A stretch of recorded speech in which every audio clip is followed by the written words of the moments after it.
Hey everybody, I'm Grandmaster Ben Finegold. This is the weekly lecture series. This lecture is on tardive dyskinesia. What's that? It's not? Oh, never mind. That's just what my problem is. That's what the lecture's about. So, I've had a bad case today, so it's going to be funny for you guys. Anyway, the lecture is actually about Philippine Grandmaster Eugenio Torre, also known as Eugene Torre, if you're American. Although I've always known him as Eugenio. And he was the best player in the Philippines for 1 billion years. And then at some point, he got pretty elderly and he was surpassed by Wesley So. Then Wesley So left the country, much to the chagrin of a lot of the Philippine players. So this is great players of the past, GM Eugene Torre, but he's still alive. He's 74. He plays pretty rarely, very infrequently, but he was playing in the Olympiads in his 60s. He's played in more Olympiads than anybody, and he became Grandmaster at the age of 22 in 1974. The first Asian Grandmaster who wasn't from the Soviet Union. This lecture is sponsored by Anonymous, a Filipino chess enthusiast who now makes himself less anonymous. Maybe it's Wesley So, although I doubt it. A Filipino chess enthusiast who hopes for better Philippine chess programs in the years to come. So, the sponsor didn't want me necessarily to talk about Torre's most famous win against Anatoly Karpov. I wanted to say Bobby Fischer because Torre and Fischer were friends, but the game I'm talking about is his game with Karpov from the 70s, where he was the only player in the tournament to beat Karpov, and so forth. Now, if I remember correctly, and I don't, there's a book written by Karpov where he shows games he lost, then he shows the next game he played against the same player to get revenge. It's a very strange book. And Torre was one of those people. Very few people beat Karpov in the 70s. One of the reasons for that is the best players in the world were from the Soviet Union, and they basically weren't allowed to beat Karpov. They were told not to. So a lot of times when Karpov had black against the top Soviet players, it would be a quick draw. But Torre, obviously, Philippine player, so he can beat Karpov if he wants. You just have to beat him. Torre was inducted into the World Chess Hall of Fame, which is located in St. Louis in 2021. He played board 1 for the Philippine chess team in the Olympiad 17 times. God damn. He's the strongest player in the Philippines in the 70s, 80s, and 90s. And he's still one of the top, probably 10 players in the Philippines, even though he's in his 70s. His peak FIDE rating was 2580. That was back in the day when not everybody was 2700. He was one of the top players in the world. He was a candidate for the World Championship, 1982. Lost his candidates match to Hungarian Grandmaster Zoltan Ribley. And when Fischer made a return to chess in 1992 against Boris Spassky, Torre was Fischer's second. Because Fischer and Torre were like that, son. So if you're a Philippine chess player, you know who Eugenio Torre is. He basically was Philippine chess for 30 years. Wikipedia article talks about his Olympiads, talks about some tournaments he played in, shows this double round robin he won in Manila in 76. The 70s and 80s were his best, but he was still a good player in the 90s. Very long Wikipedia article, because very strong, and played in a lot of interzonals, which I guess they don't have now. They used to have interzonals, Then they would take the top players from the interzonals. They would play in candidates matches. But yeah, they don't do any of that anymore. They have a candidates tournament. They don't have interzonals. And interzonals were strong and lasted a long time. They talk about the medals he's won on the Olympiad, bronze and silver. Getting the silver medal in Nice in 1974 gave him the GM title, and so forth. Basically put Philippines on the chess map. Asian Team Chess Championship, Philippines did well. He participated a lot, and so forth. Then they talk about his later career when he was an older player. He still played a lot, but didn't have the success of playing in interzonals and candidates matches when he was elderly. But still plays occasionally, and occasionally plays in senior tournaments. And then, of course, in the Wikipedia article, the aforementioned game with Anatoly Karpov, where Torre won with black, is in the article. So you can look at the game. We're not going to look at that game this lecture because the sponsor requested to look at other games. Unfortunately, and here's some achievements and awards he's won. So pretty impressive. It scrolls a lot. Unfortunately for the sponsor was hoping that I would have personal stories about me and Torre being like that. But I've actually never met Torre. Torre was playing in the 70s when I was a little kid, and in the 80s. And when Torre was playing, he was playing in Super GM tournaments, and I was playing in the local yokel weekend event. When I got relatively good at chess to play in tournaments Torre could play in, that was in the late 80s, early 90s, when he was past his prime and he probably wasn't traveling as much because he's from the Philippines. So I was living in Europe from 88 to 92. I don't think I ever saw Torre in Europe because, again, even in those times, he was probably playing in stronger tournaments than I was playing in. I played in some strong tournaments, but okay, let me flip the board. Okay, so I wanted to show games where Torre beat strong players because Torre was a world-class player. Now, before we start, I want to get rid of a point of confusion. There's another grandmaster named Torre, confusing the audience. And his name is Carlos Torre, and he was playing in the 20s, 30s, and 40s, possibly 50s. And there's an opening called the Torre attack, which is not named after Eugenio Torre. It's named after Carlos Torre. And that's this, which I've played with white on occasion. My most famous game, if you can call it famous, is the U.S. Championship 2011 or 12, I think, against Joel Benjamin, where I sacked all my pieces and mated them with the white pieces. Okay, so there's Carlos Torre, which we're not talking about, and there's Eugenio Torre, who we are talking about. What are we talking about? Okay.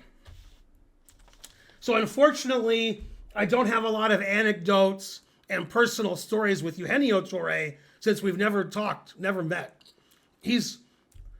I'm in my 50s and he's in his 70s, and he was one of the top 20 players in the world, and I was one of the top 20 players in my house. So we didn't really meet over the chessboard too often, or ever. Okay, this is a game Tal versus Torre from Brussels, 1987. This was a Blitz game. Now, to show you how strong Tal was at Blitz, in 1988, just a year after this game, Tal won the World Blitz Championship ahead of Karpov and Kasparov and many other grandmasters, and won $50,000, which in 1988 was worth $1 billion. But this was in 87, and Torre played the Pirts, G6. Some people have asked me to do lectures on the Pirts. They didn't pay, but they asked. Okay, so Tal plays an aggressive line where he castles queenside early. Makes sense.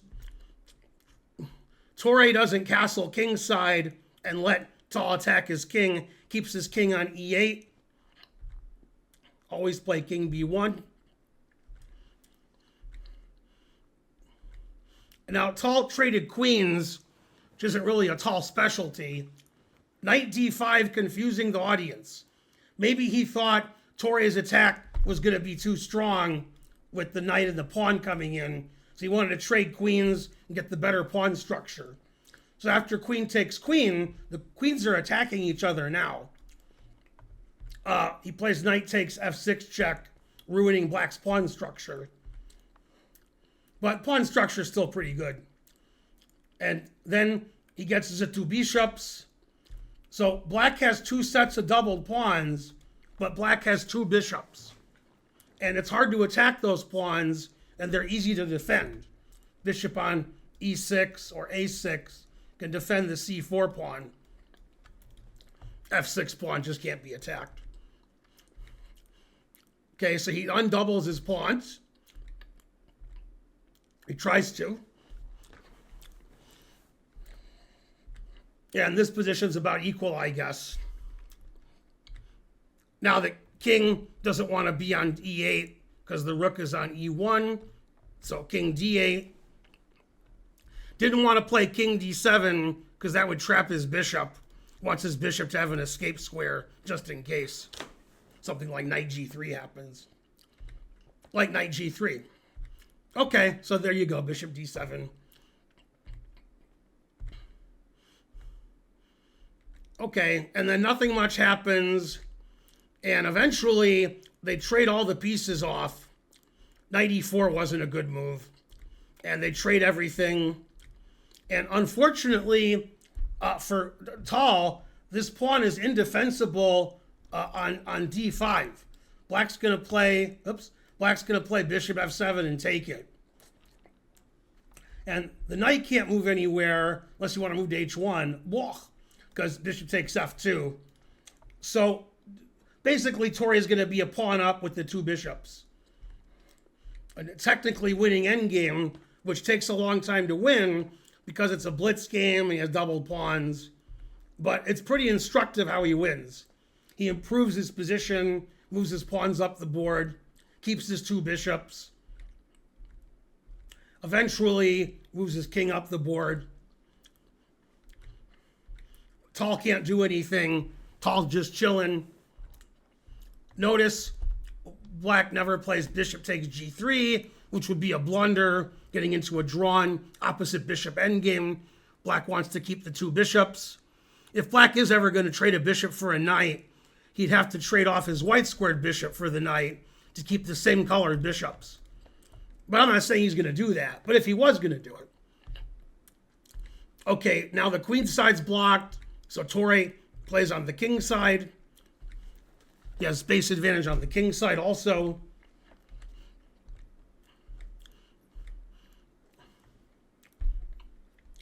Now he's going to trade bishops and get his king up. Tal doesn't want to trade bishops. Black wants to get rid of the f pawn, so the g pawn is weak.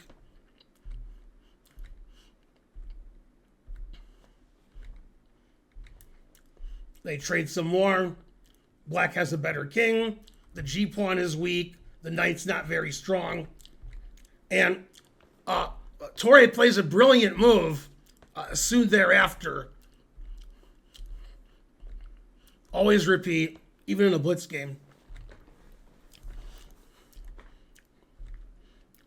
Okay, and now Torre sacks everything, plays d2, which is sacrificing his d pawn so his king can go into d3. And then he sacrifices his bishop. Most of you guys watching on YouTube and live, if you made this move, it would be a blunder. But Torre did it. He calculated far ahead. He played king c2, blundering his bishop, knight e3 check. But Torre wins all the queenside pawns, and the a pawn, notoriously difficult to stop. You can't stop the dogs from barking. Knight b6, king b3, and here comes the a pawn. Tall took the A pawn, but then realized the king and pawn ending is completely lost. If you play king e3, king b3, king d2, I just play king b2. And I can play king b2, king b3 until the white king has to leave the c pawn. And taking this pawn takes too long. So he resigned, but if he takes this pawn, then black queens, and white doesn't get to queen. Now, if white could queen, which he can't, but if he could, he'd still lose. Because queen check, queen takes queen. But he can't queen, so yeah. So after king takes a4, Tall resigned. Tall, one of the best blitz players in the world, definitely top 5 in 1987. Loses with white to Eugene Torre in Brussels. So great game by Torre. Nice end game. Nice tactics at the end. Sacrificing his passed D pawn, clearance sacrifice, sacrificing a piece, getting an outside pass pawn, and winning the game. Okay, next game. Torre's white. He's playing Ljubomir Ljubojevic, one of Yasser's favorite players. This was played in Manila in 1976. And in fact, Manila 1976 is a tournament where Torre beat Karpov, but we're not supposed to look at that game. I can talk about it, but we can't look at it. Okay, but you can look at that on your own. In fact, when I give a lecture, last week I gave a lecture on Ivanchuk, and then weeks before that, I gave lectures on other strong players. You don't have to look at the 3 or 4 games we look at and then go take a nap. You can go to the internet or go to your database or go to Lichess or go to chess.com and find games of these great players that I didn't discuss and look at those games also. You guys have the power. So if you're interested in these players, which a lot of people are, you can look at their games forever. So long after I'm gone, in the year 2100, 2200, and 2600, people can look at my games and go, oh my God, that guy was terrible. Okay. Or maybe those do that with Simon Williams. I don't know. Okay. So this is Torre versus Ljubojevic, 1976. That was around the beginning of Torre's career. I would say 74, when he became a grandmaster and got silver at the Olympiad, was the start of him becoming famous in Asia. Although he's probably already famous in Asia. Okay, so they played Open Sicilian, and they played a very modern opening, which was played back in the 70s also, the Sveshnikov, named after Grandmaster Sveshnikov. Okay, I think Sveshnikov died a couple of years ago. Evgeny Sveshnikov? Sounds right. Sounds like a great players of the past, we could do at some point. Okay, so this is all theory. Actually, this position occurred a few days ago in one of my streams on Sub Sunday. We analyzed viewers' games. This was one of the viewers' games.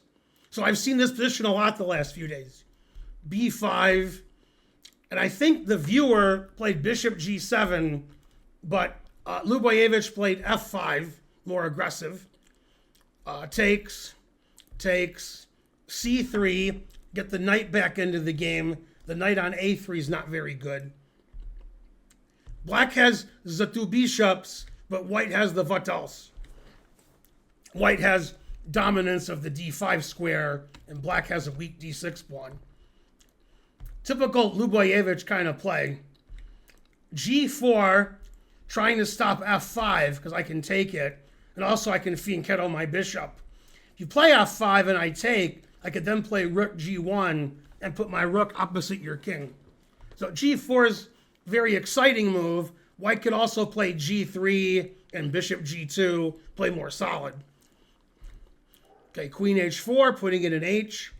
Bishop G2. Rook A7, getting the rook off of this diagonal. Bishop E4, centralizing the bishop. F5. So now white can't take with the pawn, because then I can play queen takes e4. So he takes with the bishop. So white's a pawn up, although white has doubled pawns, isolated pawn. Black has a nice centralized queen. Black's threatening the rook on h1, rook g1. Now the knight's pinned. So he took. Now rook a7 doesn't look so silly from Ljubojevic because he's defending his bishop on g7. And he can double up on the bubble up on the f file. Okay, queen g4. White wants to take the rook. And white wants to take the queen. And white's going to get into an ending where the bishop on g7 isn't very strong. Rook goes back to f8. Solid, because the rook was attacked by the knight. a4. Always play a4 when their pawn's on b5. It's a Finegold rule. They knew it in 1976.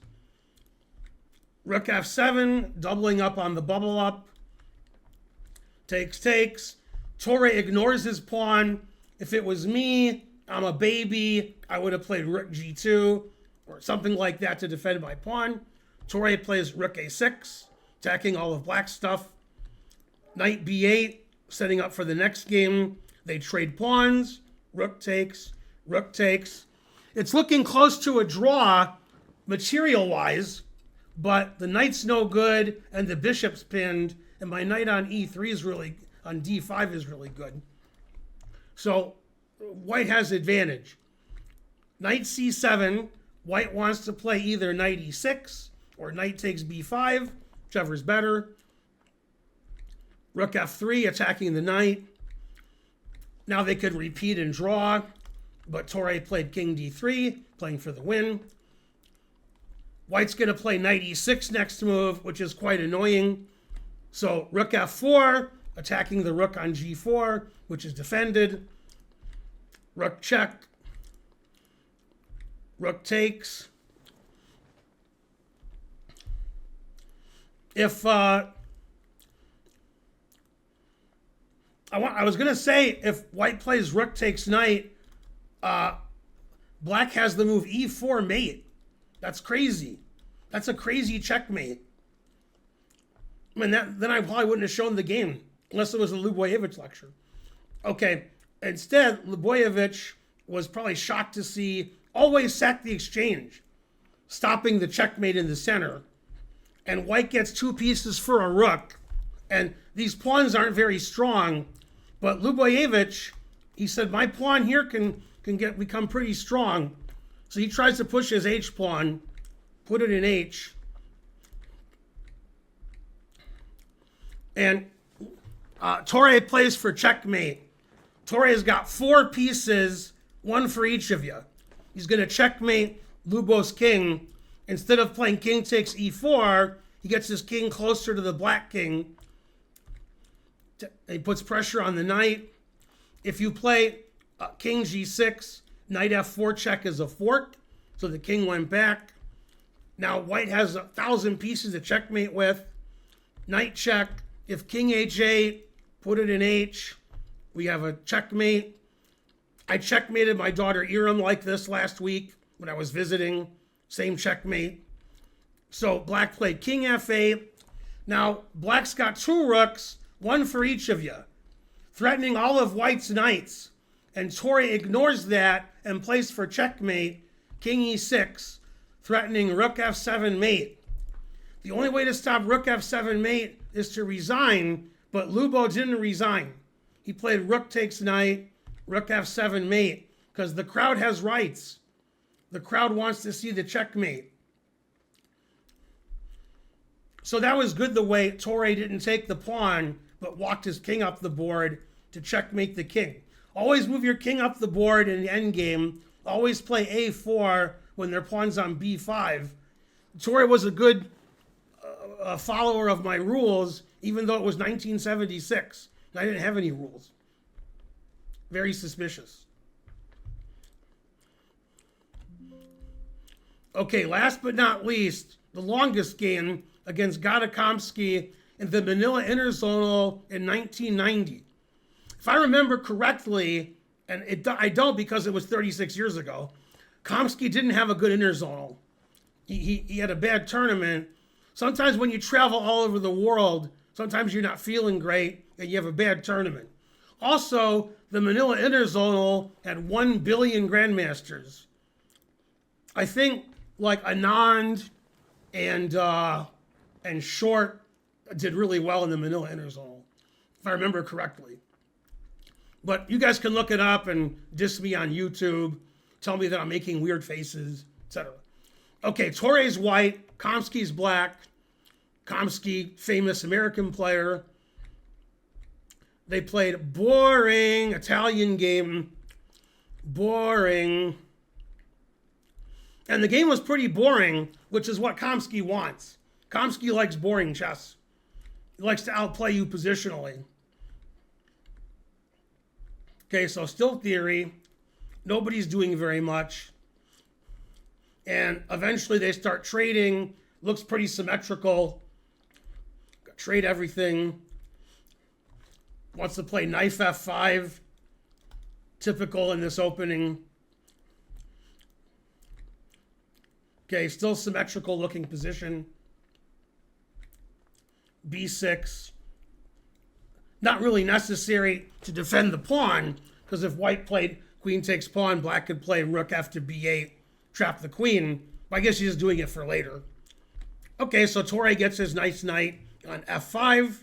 It's the Torre attack, but it's the Eugenio Torre attack, not the Carlos Torre attack. King h7. Black wants to play g6, kicking the knight out, but first black has to defend the h-pawn. King h7 is normal. Rook d1, rook e8, knight d5, more trades. Rook d8, again, not too exciting. Black would like to play knight e7 and trade off the knight, but then the f7 pawn is hanging. So he just defends his queen instead. King g8, just waiting. Nobody's doing very much. Sort of boring. White's slightly better because white has more space. Now, white was going to attack on the king side with knight f5 and so forth. Then the pieces all got traded off, and white got a space advantage in the center and queen side by playing d5. So now white's going to push all his queen side pawns. He basically does this. Okay, so queen c5, a4, once again following my rule.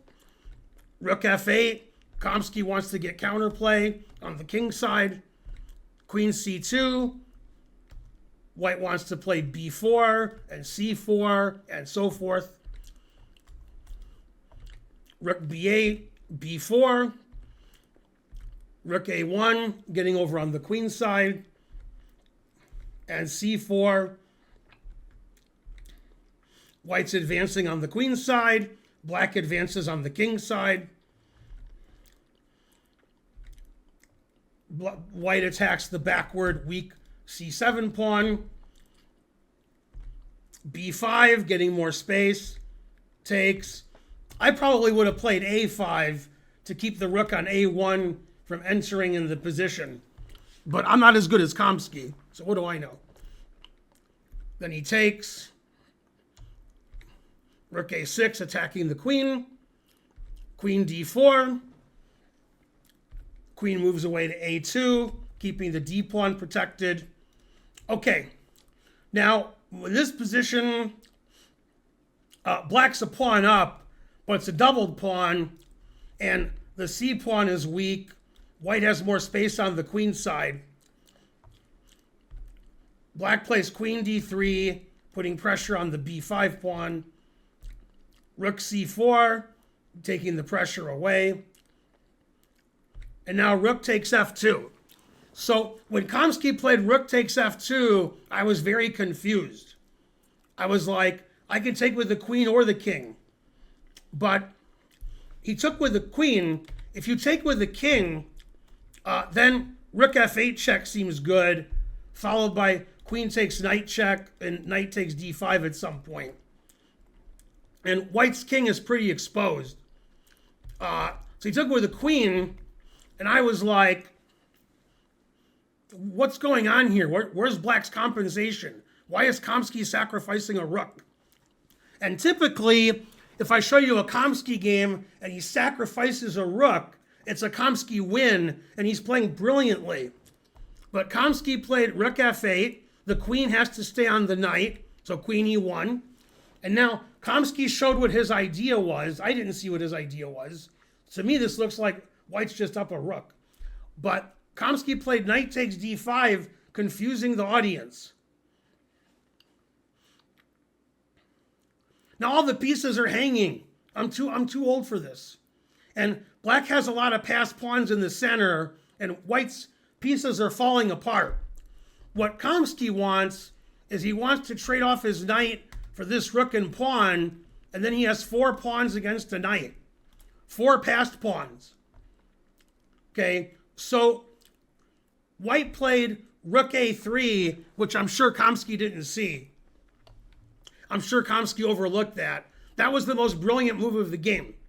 Kamsky probably thought knight takes knight, queen takes rook, threatening the knight, threatening the b pawn, and that stuff that I said would happen would probably happen.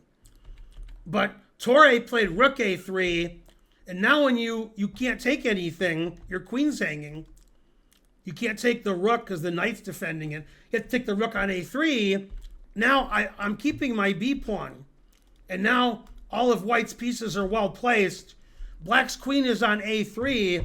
I think Kamsky missed rook a3 when he sacrificed his rook. A brilliant move from Torre. Another Torre attack. Okay, so Kamsky played rook f7, defending his pawn on c7.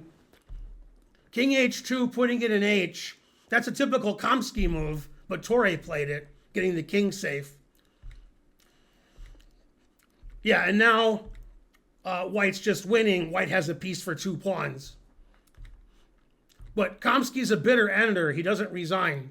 Never resign.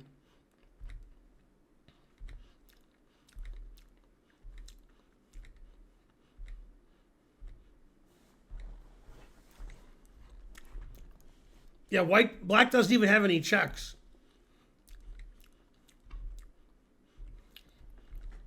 And black can't take with the rook. Not that he would want to, because knight e6 check wins the rook. He has to take with the pawn. Torre has good technique. Plays h4, fixing black's pawns and allowing white to have this nice g5 square for his knight. He pins the knight, and then Torre says, you thought you pinned my knight, but I just went here. That's a nice tactical trick, because the knight's not really pinned. And then he gets to win his rook back. Now, black wants to trade all the pawns off, because if it's king and knight versus king, it's a draw. But Torre's not going to allow that. Torre cements the g5 square, then the h4 square. So black can never play g5, and now Torre can move his king over and win the game. Kamsky can't really do anything.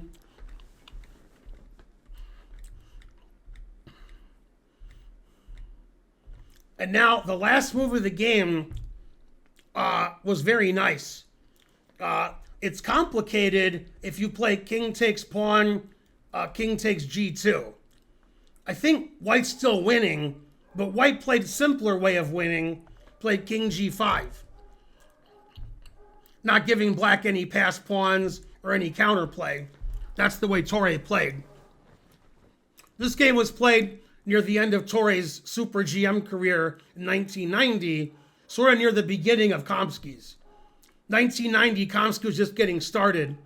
I think Kamsky was 17 in 1990, something like that. You guys can look it up and diss me on YouTube and say, he wasn't 17, what's wrong with you? But Torre was better in the 70s and 80s. This was one of his last Super GM events where he did really well. And black resigned. Torre beat Kamsky. He beat Ljubojevic. He beat Tal. He beat Karpov in the game we didn't look at. He beat all the super grandmasters. He had a very long career. He beat a lot of other players in Olympiads playing for the Philippine Board 1. And if you're Philippine, then Eugenio Torre should really be your hero. And again, a lot of people got upset with Wesley when he left the Philippine Federation, but they still have Eugenio Torre as their hero. Torre was a good endgame player, as you can see, a good tactician, good all-around player, and the best player from the Philippines for about 30 years. I want to thank our sponsor again, Anonymous. If you want to sponsor a lecture, contact my wife, Karen. Her details are in the description of the video. You can sponsor a lecture on any topic you want, and hopefully by then, my tardive dyskinesia won't be acting up. I won't be making weird faces or weird movements, and it'll be a more enjoyable experience. This is more of a humorous experience. So anyway, enjoy, guys. Thanks for watching. Go Eugene Torre. I'll see you guys with more lectures. Please like and subscribe and leave a comment. It helps out the channel tremendously. I'll see you next time. Bye, everybody.